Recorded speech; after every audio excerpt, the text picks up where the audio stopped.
Item ಯಾವುದೇ ಇರಲಿ try ಮಾಡಿ ಆಚಿ ಚಿಕನ್ ಮಸಾಲಾ. ಆಚಿ ಚಿಕನ್ ಮಸಾಲಾ. ಲೋಕಸಭೆಯಲ್ಲಿ ಮಹಿಳಾ ಮೀಸಲಾತಿ ವಾದ್. ಮುಸ್ಲಿಂ ಒಳ ಮೀಸಲಾತಿಗೆ ಸಮಾಜವಾದಿ ಪಟ್ಟು ಹಿಡಿದಿದ್ದಾರೆ.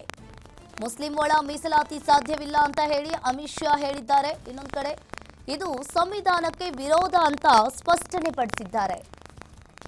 ಮನೆ ಮನೆ ಗಣತಿ ಮೇಲೆ ಮೀಸಲಾತಿ ಎಂದ ಅಮಿತ್ ಶಾ. ಲೋಕಸಭೆಯಲ್ಲಿ ಮಹಿಳಾ ಮೀಸಲಾತಿ ವಾರ್ ಈಗ ಶುರುವಾಗಿದೆ. ಮುಸ್ಲಿಂ ಒಳ ಮೀಸಲಾತಿಗೆ ಸಮಾಜವಾದಿ ಒಂದ್ ಕಡೆ ಪಟ್ಟು ಹಿಡಿದಿದ್ರೆ, ಇನ್ನು ಮುಸ್ಲಿಂ ಒಳ ಮೀಸಲಾತಿ ಸಾಧ್ಯವಿಲ್ಲ ಅಂತ ಹೇಳಿ ಅಮಿತ್ ಶಾ ಅವರು ಹೇಳಿರುವಂತದ್ದು. ಇದು ಸಂವಿಧಾನಕ್ಕೆ ವಿರೋಧ ಅಂತ ಹೇಳಿ ಸ್ಪಷ್ಟನೆ ಪಡಿಸಿದ್ದಾರೆ. ಮನೆ ಮನೆ ಗಣತಿಯ ಮೇಲೆ ಮೀಸಲಾತಿ ಎಂದ ಅಮಿತ್ ಶಾ. ಲೋಕಸಭೆಯಲ್ಲಿ ಮಹಿಳಾ ಮೀಸಲಾತಿಯ ವಾರ್ ಈಗ ಜೋರಾಗಿನೇ ನಡೀತಾ ಇದೆ. ಮುಸ್ಲಿಂ ಮೀಸಲಾತಿಗೆ ಈಗಾಗಲೇ ಸಮಾಜವಾದಿ ಪಟ್ಟು ಹಿಡಿದಿರುವಂತದ್ದು. ಹಾಗಾದ್ರೆ ಮುಸ್ಲಿಂ ಒಳ ಮೀಸಲಾತಿ ಸಾಧ್ಯವಿಲ್ಲ ಅಂತ ಹೇಳಿ ಒಂದ್ ಕಡೆ ಅಮಿತ್ ಶಾ ಅವರು ಹೇಳಿಕೆಯನ್ನ ನೀಡಿದ್ರು. ಇಂದು ಸಂವಿಧಾನಕ್ಕೆ ವಿರೋಧ ಅಂತ ಹೇಳಿ ಸ್ಪಷ್ಟನೆ ಕೂಡ ಪಡಿಸಿದ್ದಾರೆ. ಮನೆ ಮನೆ ಗಣತಿಯ ಮೇಲೆ ನಾವು ಮೀಸಲಾತಿಯನ್ನ ಮಾಡಿದ್ದೇವೆ ಅಂತ ಹೇಳಿ ಅಮಿತ್ ಶಾ ಅವರು ಹೇಳಿರುವಂತದ್ದು. ಜನಗಣತಿ ಆಧಾರದ ಮೇಲೆ ನಾವು ಕ್ಷೇತ್ರ ವಿಂಗಡಣೆಯನ್ನ ಮಾಡಿದ್ದೇವೆ. ಧರ್ಮದ ಆಧಾರದ ಮೇಲೆ ಕ್ಷೇತ್ರ ವಿಂಗಡಣೆ ಇಲ್ಲ ಅಂತ ಹೇಳಿ ಒಂದ್ ಕಡೆ ಅಮಿತ್ ಶಾ ಅವರು ಹೇಳಿಕೆಯನ್ನ ನೀಡಿರುವಂತದ್ದು. ಇವತ್ತು ಲೋಕಸಭೆಯಲ್ಲಿ 2 ಐತಿಹಾಸಿಕ ಮಸೂದೆಗಳ ಮಂಡನೆಯಾಗಿದೆ. ಒಂದ್ ಕಡೆ ಮಹಿಳಾ ಮೀಸಲಾತಿಗೆ ಸಾಕಷ್ಟು ವಾರ್ ಕೂಡ ಶುರುವಾಗಿರುವಂತದ್ದು. ಮುಸ್ಲಿಂ ಮೀಸಲಾತಿಗೆ ಸಮಾಜವಾದಿ ಈಗ ಪಟ್ಟು ಹಿಡಿದಿದ್ದಾರೆ. ಮನೆ ಮನೆ ಗಣತಿಯ ಮೇಲೆ ನಾವು ಮೀಸಲಾತಿಯನ್ನ ವಿಂಗಡಣೆ ಮಾಡಿದ್ದೇವೆ ಅಂತ ಹೇಳಿ ಅಮಿತ್ ಶಾ ಅವರು ಸ್ಪಷ್ಟನೆಯನ್ನ ನೀಡಿದ್ದಾರೆ. संघ राज्य क्षेत्र विधि संशोधन विधेयक 2026 को पुनर्स्थापित करने की अनुमति दी जाए। Item number 8 Shri Amit Shah ji.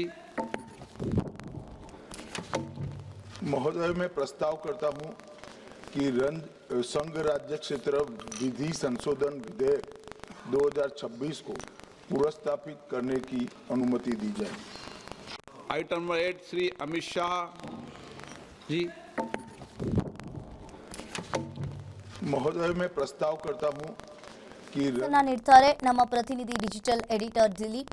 ದಿಲೀಪ್, ಇಲ್ಲಿ ನೋಡ್ತಾ ಇರಬಹುದು, ಈಗಾಗಲೇ ಮುಸ್ಲಿಂ ಒಳ ಮೀಸಲಾತಿ ಸಾಧ್ಯವಿಲ್ಲ ಅಂತ ಹೇಳಿ ಒಂದ್ ಕಡೆ ಅಮಿತ್ ಶಾ ಅವರು ಹೇಳಿಕೆಯನ್ನ ನೀಡಿದ್ದಾರೆ. ಇನ್ನೊಂದ್ ಕಡೆ ಜನಗಣತಿ ಆಧಾರದ ಮೇಲೆ ನಾವು ಕ್ಷೇತ್ರ ಪುನರ್ ವಿಂಗಡಣೆಯನ್ನ ಮಾಡಿದ್ದೇವೆ, ಧರ್ಮದ ಆಧಾರದ ಮೇಲೆ ನಾವು ಕ್ಷೇತ್ರ ವಿಂಗಡಣೆ ಮಾಡಿಲ್ಲ ಅಂತ ಹೇಳಿಕೆಯನ್ನ ನೀಡಿರುವಂತದ್ದು, ಸ್ಪಷ್ಟನೆಯನ್ನ ನೀಡಿದ್ದಾರೆ. ಏನಿದೆ ಇದ್ರ ಬಗ್ಗೆ ಹೆಚ್ಚಿನ ಡೀಟೇಲ್ಸ್?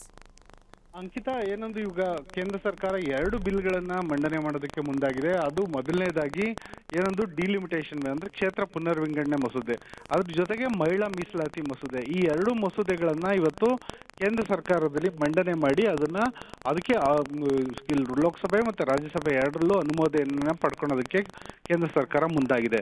ಈ 2 ಮಸೂದೆಗಳಿಗೆ ಅನುಮೋದನೆ ಪಡ್ಕೊಬೇಕಾದ್ರೆ ಇದೊಂದು ಸಾಂವಿಧಾನಿಕ ಒಂದು ಬದಲಾವಣೆ ಆಗಿರೋ ಕಾರಣದಿಂದಾಗಿ ಒಂದು 3/2 ಬಹುಮತ ಇದಕ್ಕೆ ಬೇಕಾಗುತ್ತೆ. ಈ ಒಂದು ಮಸೂದೆಗೆ ಈಗ ಮೊದಲನೇ ಹಂತವಾಗಿ ಲೋಕಸಭೆಯಲ್ಲಿ ಈ ಒಂದು ಮಸೂದೆಯನ್ನ ಮಂಡನೆ ಮಾಡೋದಕ್ಕೆ ಅನುಮತಿ ಸಿಕ್ಕಿದೆ. ಇದಕ್ಕೆ ಬಹುಮತದ ಒಂದು ವೋಟಿಂಗ್ ಆಗಿದೆ. ಹೀಗಾಗಿ ಮಸೂದೆ ಅಂತೂ ಮಂಡನೆ ಆಗಿದೆ. ಆದ್ರೆ ಈ ಮಸೂದೆಯನ್ನು ಅಂಗೀಕಾರ ಮಾಡುವ ಹಂತದಲ್ಲಿ ಕೇಂದ್ರ ಸರ್ಕಾರಕ್ಕೆ ಸಾಕಷ್ಟು ಸವಾಲುಗಳಿದ್ದಾವೆ.